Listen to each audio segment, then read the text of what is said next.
Welcome to Inside Djoser's Step Pyramid.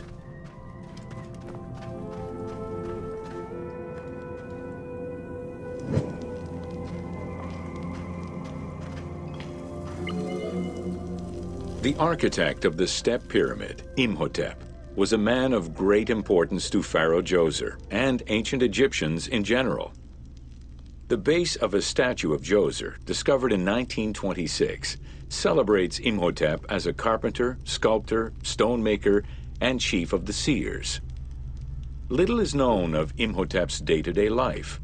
While he is credited for writing medical texts, it is for his role of architect that he is most famously known.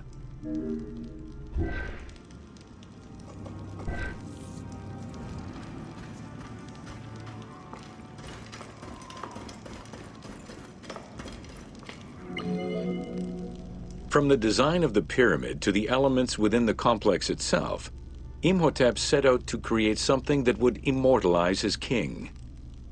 An architectural achievement, the Step Pyramid was made from stone blocks instead of mud brick. It was the first time Egyptians built a monument of that height. Imhotep explicitly intended for the stone to reflect natural materials. The funerary complex of Djoser remained famous throughout the centuries and millennia, and its great architect, Imhotep, was deified by ancient Egyptians during the late period.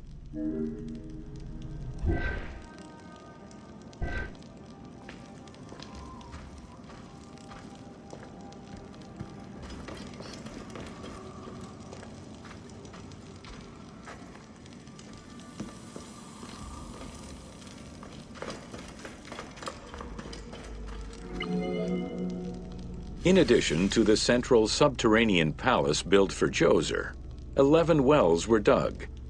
Each went to a depth of 33 meters and connected with a horizontal gallery extending for about 20 meters.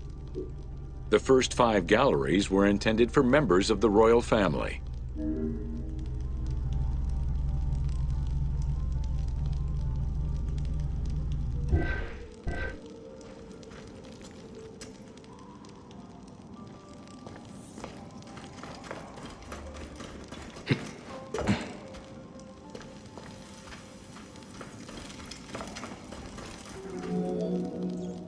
Two passages lead underground and branch off in 3 directions to various magazine galleries. This vast underground space accommodated sections for storage and ceremonial offerings. One of the tunnels, starting on the east side of the pyramid, contained 40,000 stone vessels, many of them belonging to the king's ancestors.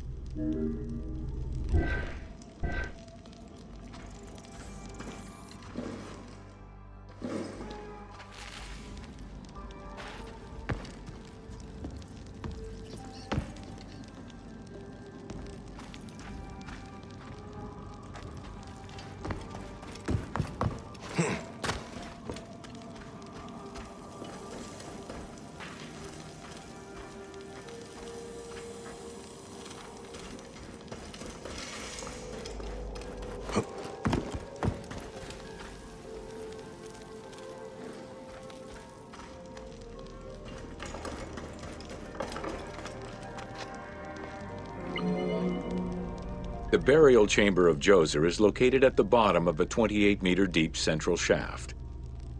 According to Egyptologist Jean-Philippe Laure, the chamber was originally made from polished blocks of limestone, while its ceiling was decorated in 5-pointed stars. At some point, however, the limestone blocks were replaced entirely by pink granite blocks, leaving behind only fragments of limestone blocks decorated with stars.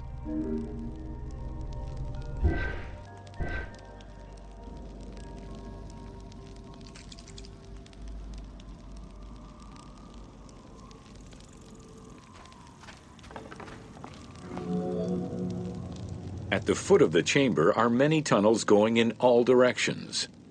This maze of tunnels, galleries, and chambers stretches over 5 kilometers. There are a number of dead ends and false doors.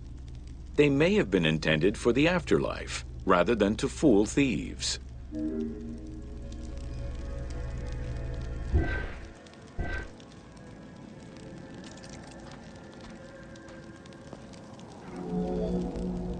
Unlike the Great Pyramid of Giza or Menkaure, the Pyramid of Djoser does not have any extra openings dug out by thieves.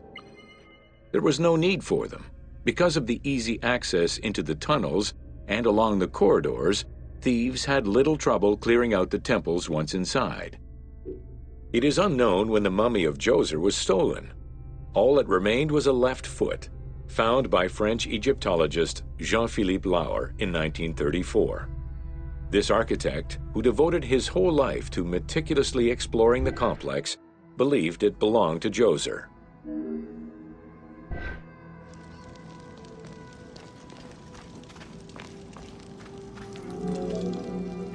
The Pharaoh's apartments, also known as the Blue Chambers, are decorated with blue-green tiles meant to imitate the reed matting that covered the walls and windows of his palace.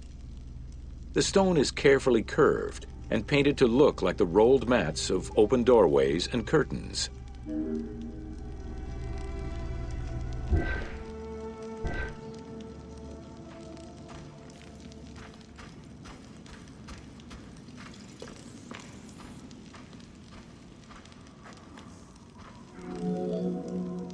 There are two long rooms running side by side along a north-south axis.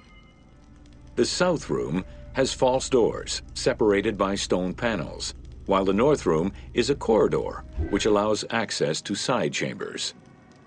Nearby chambers originally housed the pharaoh's treasures.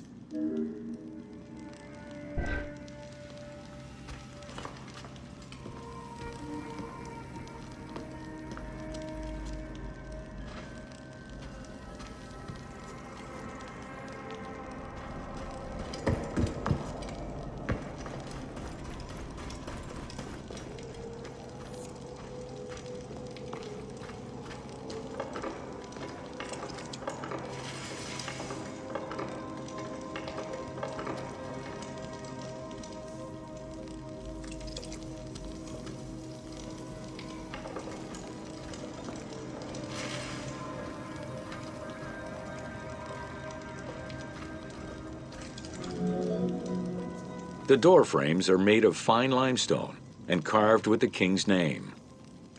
As in the south tomb, reliefs are carved into the doorways. These reliefs show the king performing rituals and visiting divine sanctuaries for all eternity. Their interiors are fictive additions made by the team to add to the wonders of the tomb. It is clear from the elaborate detail and scale of the complex that this funerary monument was a technological marvel of its time.